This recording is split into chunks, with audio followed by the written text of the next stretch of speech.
All right, yeah, I guess let's just start it there. Yeah, we've Welcome got a minute and a half of nothing right now. I know. Welcome back. This is episode 5 now of the Full Count Media podcast. And hopefully I think that this time we've got our audio issues mostly solved. We're going to try one more thing in the future, but I think that this is the best that it's going to get for now. And I am hopeful pre-editing. So if it ends up sounding the same or worse, I don't know what to tell you. So when you guys hear it, remember we're speaking hopefulness into existence that this is how it's going to work and be good. Yeah, if I was standing, I would do a hope dance instead of a rain dance. But is it still raining for you? I don't know. Dude, I live. My windows are this big, dude. I live in a basement. You should know. Yeah, I'm also in a basement, and windows are that small. So I was just wondering. Yeah. No, I have no idea. Opening question of the day: gums. Let's try that again. Gums. Opening question. Some. Yeah. Opening question of the day: gum or seeds? Seeds all day. You were seeds guy. Absolutely. What was your? I was either ranch flavored, original flavored, and for a while, the David's brand came out with a nacho cheese flavored one. That's all I had. You give me that look. It was like That sounds horrible. It was like a cheddar cheese seed. It was so good, dude. That's so weird. I was definitely more of a gum guy. I would eat the entire bag of Big League Chew at once before the game, and then by the end of it, have zero jaw strength left whatsoever. Well, you're also having that mask in front of you, too, so you're kicking out a mask every time. Oh, yeah, exactly. And you couldn't blow a bubble, so there was no relief. Nope. No break time in between chewing. Constant chomping, and if you didn't chomp for too long, your mouth just filled up with saliva.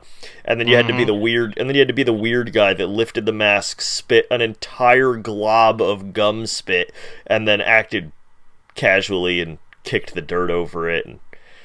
Well, that's when you do it like after you do the throwdowns or whatever, and then you just like, oh yeah, here you go, third base, real quick, and call it a day. And hope for the best. Hope no one look around real quick like nobody saw that. Well, that's right? the benefit of being in the outfield. I can do that and have fun with it, or just eat my seeds and throw them in my back pocket, stuff it, and be like, everybody. And yeah, no, I couldn't load up mid-inning at all, obviously. Yep. And it was just one glob pregame, and I love that stuff. In case you guys didn't know, he was a catcher when we played, and then I was an outfielder. So that's where our references are coming from. Yeah, I had a whole big thing over my face all the time. There was no like. When you played, did it force you to have the neck protector thing that flaps down here, or no? Until I hit the big field, they made us wear that. So like in little league, we had to wear that. I think in high school, it was a high school requirement. I think at the time that I played. Oh really? No, I wore the hockey style mask in high school, so yeah, they don't have a throat guard on that. No, they don't. I used. No, actually, I think I had either a hockey or lacrosse style one too. For when I caught 1 year. Yeah. Yeah, that 1 year was rather interesting for the year I caught, lefty catcher. I was going to say, for those that don't know, Jim is a lefty. Jeez! Small amount of water. Stay hydrated, everybody. Yes, exactly. Alright, should we get into this? Mr. Seeds? Alright, so we will start, like we did last week, with a little bit of a recap of the standings. I guess not like a recap, but like a... update. Here it is. Yeah, an update. Yeah. That's a better word. On the standings, and we'll start this week in the National League since we started with the American League last week. Did we? We did. We started with the AL East last week. That's right. So we'll start with the National League East this week. The Braves and Phillies are still atop the division. They've both been playing really well lately, 7-3 over their last 10. The Braves currently hold the best record in the National League, though they do have 2 fewer games played than the Phillies and most other teams. So we will see how those games pan out when they happen. The Mets are 8-2 over their last 10. They've kind of been crushing it. Pete Alonso, as we talked about the other day, just personally between us, has been a madman lately. And then the Nationals are still kind of cruising along. I mean, they're below 500 right now, but they're playing okay baseball. They're 8-10, and they're 6-4 over their last 10, so better of late. Yep. And then the Marlins are just bad still. They're obvious. Let's not talk about the Marlins, though. Okay, we'll just move on. They're 2-3 in their last 3 against San Francisco. I think actually they might be 2-4 because I think they played San Francisco today, and they lost, or they play San Francisco today, and hopefully they lose, because San Francisco is struggling. I mean, I don't know. They're 2-11. Yeah, no, they went 2-3 against San Francisco in the last 3 games. That's not possible. How's it not possible? 2-3 in the last 3? 2 of 3. 2 of 3. Did I say 2 and? I'm sorry. Yeah, no, yeah. 2 of 3, and it was all because of Logan Webb's prep talk, and because it was a 12:10 start time yesterday for the Marlins Giants game. Okay. And the clip that I saw, it looked like Logan Webb was all jacked up on coffee and like cheering everybody on and all prepped up. It was an awesome sight to see. Like you see him as a pitcher, like very stoic, very like serious on the mound. Yeah. That guy had the biggest smile in the dugout, laughing with everybody, where everybody looks like nighttime. That's all they wanted to do. And he's just because it's 9 o'clock in the morning for those guys. Yeah, right. So the National League Central we'll move on to. They're mid. Just like that's the best way to put it. If I go down the list, the order is Brewers in first, Cubs in second, a half a game back, Pirates in third, 1 game back, Reds 2.5 games back at 9-9, and then the Cardinals are the only team in the division below 500. But over the last 10, 6-4, 6-4, 4-6, 4-6, 4-6. Mid. Just nothing to talk about. Moving on real quick. It goes back to our talking point either last week or 2 weeks ago where we talked about how hot the Pirates were, and now they're middle of their own division. Mm-hmm. Moving out west, some more mid, honestly. I mean, the Dodgers are leading the division, but they are 12-9 now, and then it's the Padres at 11-10. And then everyone else is below 500. Not by a lot, unless you're the Rockies. But over the last 10, it's 4-6, 6-4, 5-5, 5-5, and then the Rockies. What? 2-8? Nailed it. Crushed it. So it's got to be hard being a Rockies fan because you come off like. It wasn't that long ago where they were like a constant talk of wild card division leader, or like somehow playoff bound. Right. Well, and I mean that's possible when you have Nolan Arenado and Trevor Story on the same roster, and for a while you had Tulowitzki and that's when Blackman and stuff like that. Yeah, they were good. Wasn't Cargo a Rocky for a while? I think so, yeah. So, they had a good roster over there for a little while. And you could say the same thing about the Oakland A's if you want to talk about what-ifs with all the trades that they made. Well, I mean, yeah, but their owner is a little different than the Rockies owner. The Rockies owner wants to win; he just doesn't have a lot of money, from everything I understand. The A's owner just straight up does not care. Well, I mean, nobody wants to play 5,000 feet above sea level either and struggle to breathe in Colorado all the time. True. It's a yeah. No, it is part of the location, I guess.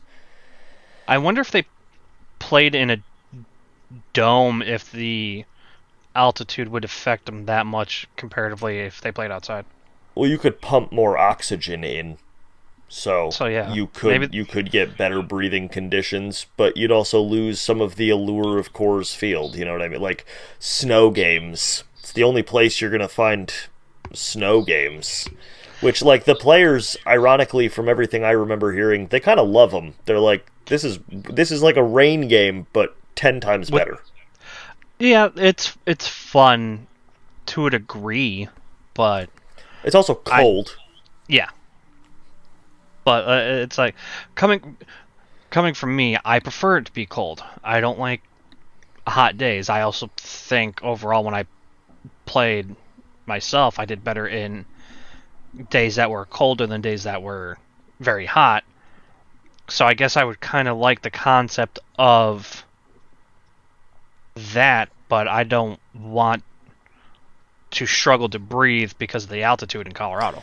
Right. No, I get it. Yeah, Colorado is Colorado. They will continue to suck for at least the near future. Yeah, the foreseeable future, yeah. We will move on to the American League now, and the Yankees are still atop the American League East, but they're being hunted by the Orioles and their pack of puppies. Uh, the Yeah, they Orioles got are a lot of seven and young players coming up. yeah, the Orioles are 7-3 over their last 10. The Yankees are 6-4. So both teams are playing well, but it's going to be a battle all year between those two. And the Rays and the Blue Jays will be spending most of the year, I think, battling it out for third. I think it's going to be kind of like two individual races within that division. Over the last 10, those four teams are in order: Yankees 6-4, Orioles 7-3, Rays 6-4, Jays 6-4. The Red Sox have kind of come back down to earth, and they are 3-7 over their Didn't last 10. who was they had like one or two big names go out for injury too. Trevor Story and Nick Mm, Pivetta. yeah, that's right. So they lost two big names there. Yeah. Moving over to the Central, the Guardians are still atop the American League Central, and they currently they're tied for the best record in the American League at 13-6. And the Royals, much like in the American League East, the young team of the American League Central, or one of them, I guess, there's a couple, are surging, and they are 7-3 in their last 10, and just one game back of the Guardians. The Tigers are doing fine. They're 10-9 and 4-6 in their last 10. The White Sox are currently the worst team in baseball at 3-15, and they are 2-8 in their last 10. And the Twins, who were supposed to be the clear favorites in the Central, even though, I mean, the Central was kind of muddy and didn't really know if there was a clear favorite, but they were the Yeah. favorites, Yeah. are already 6 games out How? because they are 6-11. And it's not getting better. They're 3-7 in their last 10. They I feel like they started off relatively good too. Like you said, they're 6-11 and 3-7 in their last. Yeah, so they started off 3-4. 3-4. Yeah. So not great. And then if we I'd move rather- over, I'd No, rather be you're fine. 500 comparatively to oh yeah, less than like so far behind. for the whole year, just been kind of subpar. Well, I wonder if it'll get easier for them when they start playing more of their division too. I don't know. Like when you start playing their yeah, division on repeat. yeah. And then if we move over to the West, it's a whole bunch of dog water. It's Don't like even need to real. bother. It's like sad out there. There's one team over 500. It's the Rangers, and they're only 2 games over 500. And over their last 10, they're playing 500 baseball. Uh, the Mariners, Angels, Athletics, they're all a couple games below 500. And then the Astros are 6-14. Huh?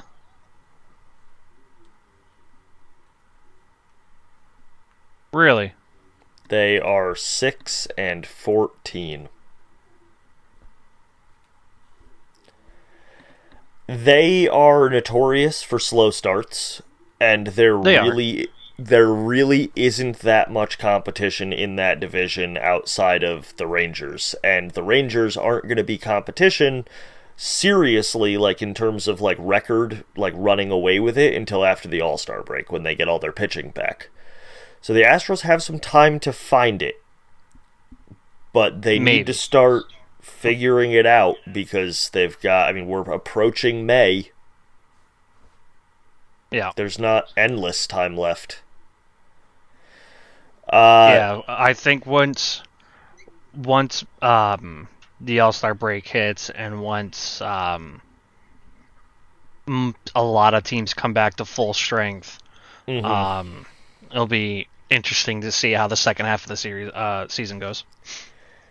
If the season ended today, your division leaders would be the Yankees, Guardians, and Rangers in the American League, and your wild card teams would be the Orioles, Royals, and Rays. And if we moved over to the National League, your division winners would be the Braves, Brewers, and Dodgers, and your wild card teams would be the Phillies, Cubs, and Pirates. I think realistically there might be a potential that at least the divisions leaders you listed have a chance to actually win it out. I could see the Yankees winning, and then I think towards the end it's going to be a good contention with Baltimore. I agree. I don't know who's going to chase down the Guardians in the Central. Someone. And then I think once the Rangers go back to full strength and everybody comes back to full strength, I don't think Astros will chase down Houston or chase down Texas. Do you think they make the playoffs? I think they make it as the last wild card spot. The last wild card. All right. Yeah, I'll say the Astros make the last wild card spot. I like that. Yeah, I think their pedigree just kind of speaks for itself. They are a good team. They know they're a good team, and they're going to figure it out. And then for the NL, I don't want to say it, but I don't see anybody chasing down the Dodgers, especially with the kind of season that Betts is having. You got Ohtani crushing it still. You got, Freddie Freeman, a doubles machine, and Will then Smith. like, their overall lineup and and their pitchers are good. And then They need some pitching depth, but they'll find They it. do. They're LA. yeah, with the Braves, I think that's going to be an interesting division with the Braves, the Phillies, kind of going back and forth for a while. And then who's going to chase down Milwaukee in the Central? It would be the Cubs, if anybody. The Cubs have a good team. I mean, I think it's going to be between the Cubs and the Brewers at the end of the year. And whichever one of them isn't the division winner is going to be a wild card team. Do you think it goes you got the division leaders for each spot and then one team comes from each division as well? Or do you think something like where Toronto and Baltimore can kind of take 2 wild card spots in the AL kind of thing? I think in the National League there's a good chance that it's one from each. Yeah. In the American League, I do think that the Central is the weakest, and I only think one team is going to, over 162, I think only one team is going to make it out of there. I don't know who it's going to be at this point, but only one team is making it out. And then I think it's going to be the AL East and the AL West mostly. I think that there will be two. There's not. I don't think. I think the Angels are fancy right now enough that like people are interested in them, but I don't think that they're going to be a playoff team. I think it will end up being the Yankees, Orioles. You think there's any chance all three wildcard come from the East? No. I don't know which team between the Rays and the Blue Jays is gonna finish with, because I think it's what it's gonna end up being is like one of them is gonna have like 87 wins and the other one is gonna have like 85 wins or 86 wins, but the Astros are gonna have the same record as whatever team. That's right. Okay, yeah. Because I really think the Astros are going to make the playoffs still. Yeah, I don't know. That makes sense. I don't know if they make it out of the first round in the playoffs this year, but I'm going off of the fact that they've been to like 7 straight American League Championship Series or something like that. Some wild stat, yeah. Yeah, so I'm just going to continue with that until they prove me wrong. But yeah. What do you got for players for April so far? So, for just the month of April, I'm kind of skipping the first series in March. You had people that were injured, people didn't start until the beginning of April, and so on and so forth. So there have only been, since the start of April, 4 hitters are hitting 395 or better. I wanted to do 400 or better, but coming in at number 4 is Colton Cowser for the Orioles. He's hitting 395. So the reason why I made it 395 is the next closest guy to him since the month of April is hitting 370. So it's kind of a little bit of a gap. So I figured he deserved to be on this list. He's got 4 home runs, 8 runs, 15 RBIs, and 3 stolen bases on the year. He's got a slugging of 791. He's kind of cooking it in Baltimore. However, he's only at 47 plate appearances, so that kind of fluctuates his batting average just a little bit. The number 3 hitter in the month of April is Shohei. He's got 4 home runs, 11 runs, 8 RBIs. He also has 3 stolen bases. I didn't know that. He's got a batting average of 400 even and a slugging of 767. So damn. He's got that elbow injury. Do you want him stealing all the time? Or do you think that I haven't watched many of the Dodgers games? It couldn't be from like double steals or anything like that. I mean, there's a potential with that for sure. He hits right after Mookie. I mean, yeah, that's true. I mean, Mookie stealing third is, I don't know how many stolen bases Mookie has on the year either, but I know that Shohei should have a couple at least. Shohei is a very athletic person, and there's also every possibility that when he gets on base, again, you're right, I haven't watched many Dodgers games either, but there's every possibility that when he gets on base, they give him the big arm contraption that they gave to Bryce last year after he got his surgery. I think they do. So, I mean, that's a lot of protection, and they may just be telling him feet first only. Who knows? There's nobody that steals feet first only anymore. It could just be if they could be if you want to steal, go for it, but you better slide feet first, or we're done with the stealing. I haven't seen any of his. Yeah, neither have I. Yeah. And then, basing off of what you said about Houston being so low, the number 2 hitter in April is Jose Altuve. One guy can't do it all. One guy can't, but if you're telling me that this guy's hitting his batting average of 403 with 4 home runs, 12 runs, and 6 runs batted in, and 2 stolen bases, he's not striking out. He's got a 15 K per 9, strikeout percentage. Yeah, yeah. Like he's trying to do it all. Oh yeah, for sure. But again, being a leadoff hitter, he's reliant on the people behind him to actually knock him in. And the fact that he's hitting over 400 and he's only scored what, 15 runs? You said he's got 12 runs and he's got 6 RBIs. Yeah, okay. The RBIs I don't really. Well, the RBIs just show that the bottom of the order isn't doing. Is anything. not helping him out either. Yeah, but it also shows that he's only scored 12 runs and he's hitting over 400, which means that the guys behind him aren't doing much either. 4 of those runs come from himself too. Right, so it's 6 of those RBIs also come from, or 4 of those RBIs come from himself. So he's driven in 2 people that aren't himself. Yes. And they could have been on home runs. Oh man, that's wild. So the number 1 hitter in the month of April is Marcell Ozuna of the Braves. He is hitting 404. Boo! Yeah, boo hiss, boo hiss. I should have booed harder for Shohei instead of wondering, oh, is his arm okay?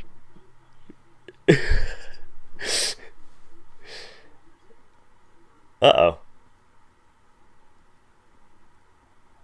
That's alright. Easy fix. We're everything to give you the best product. We don't care. I'm just kidding. And now I'm back. Cool. And now I just have a cord going across my chest. Oh well. Zoe, what do you... Never mind. Yeah. My dog's wiling out over there.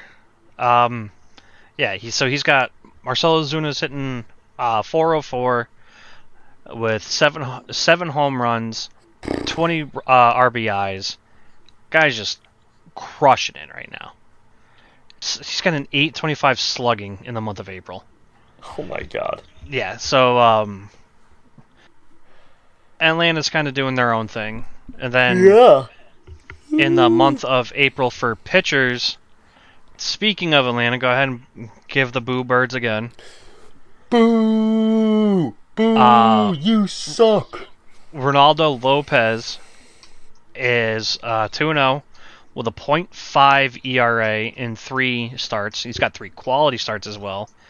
He's averaging 6 innings per start with 17 base runners to 18 strikeouts. Okay.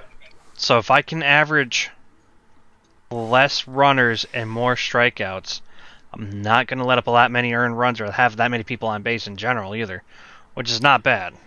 No. Number 3 is Bryce Miller of the Mariners.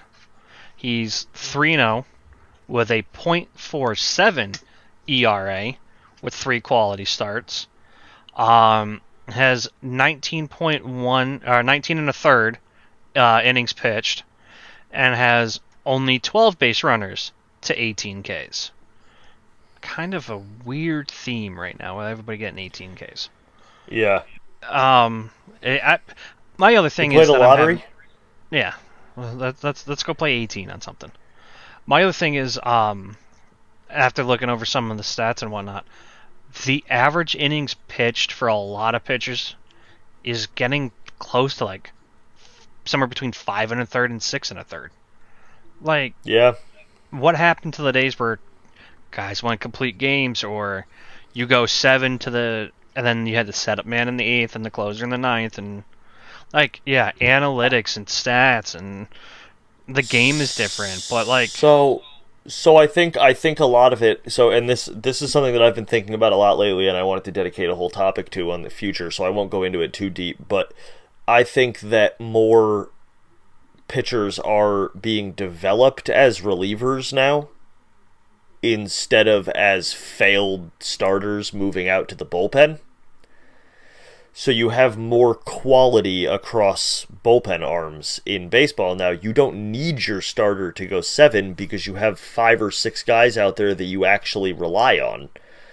But can you rely on them? Because if you could rely on them, then realistically, a lot of these teams wouldn't be so far under 500.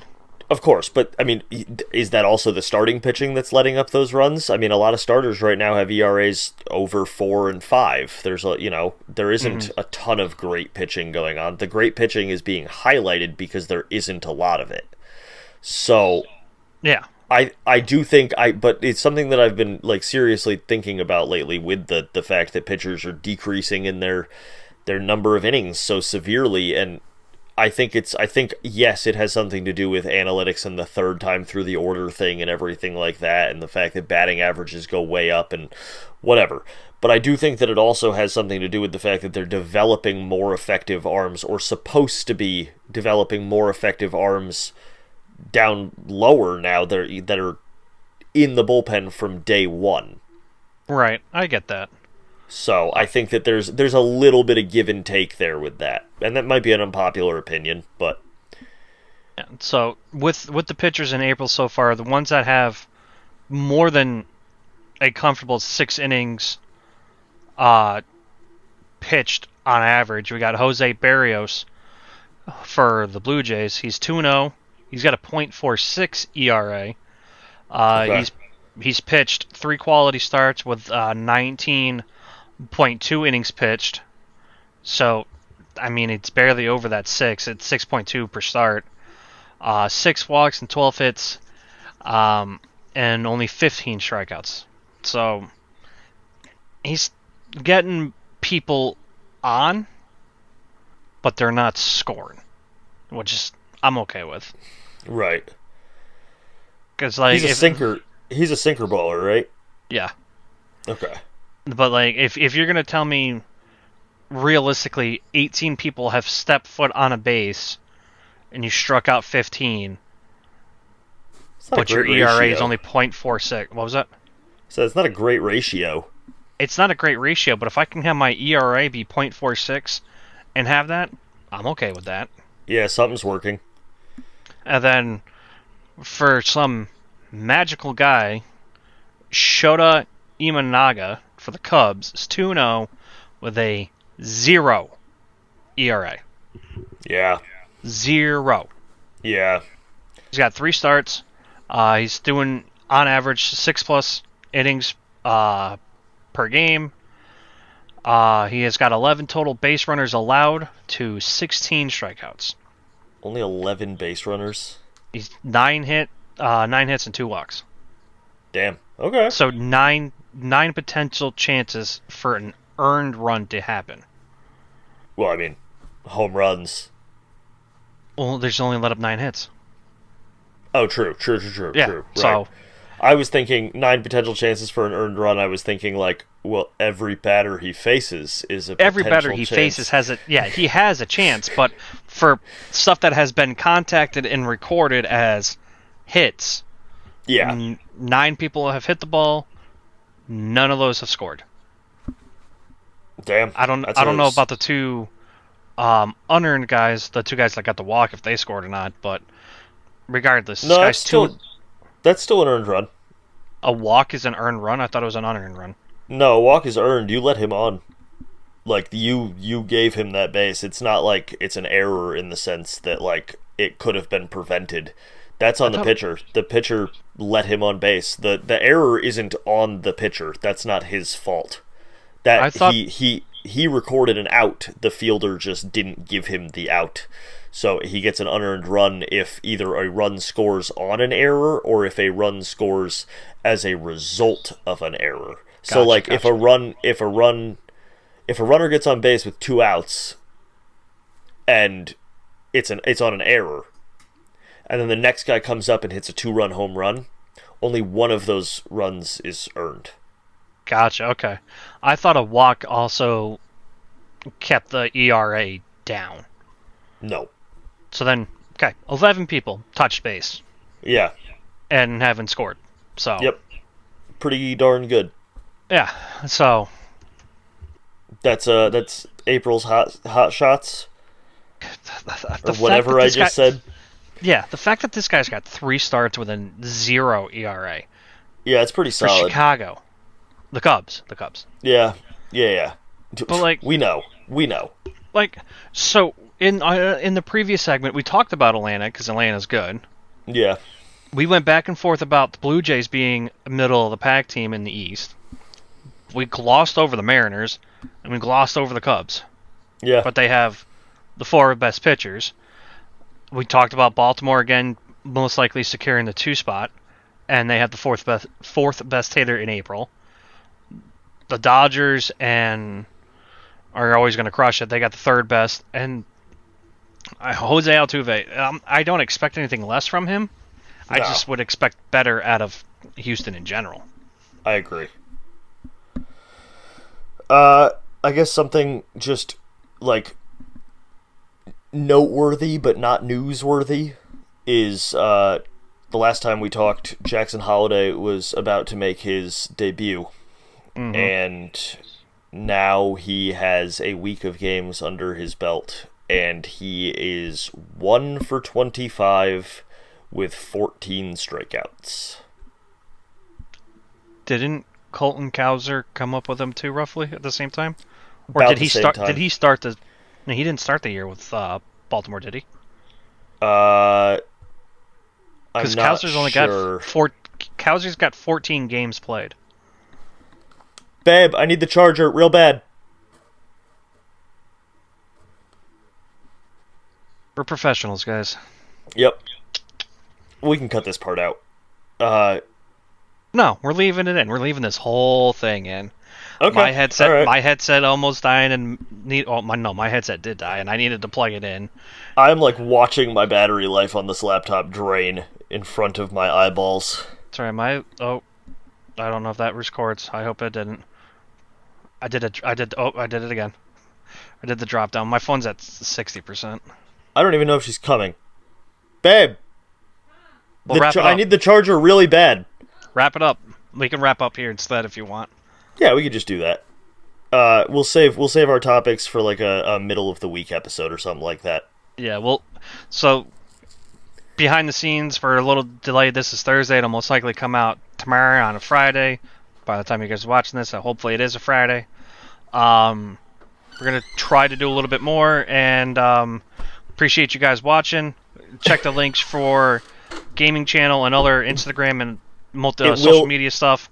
We love you guys. It should all be up by the time this episode comes out. YouTube for the gaming, all this stuff should be out by the time this episode comes out. But we love you guys so much. Thank you so much for supporting. And this is it. My laptop is about to die, and goodbye. Appreciate it. Yeah, that signal right there. That too.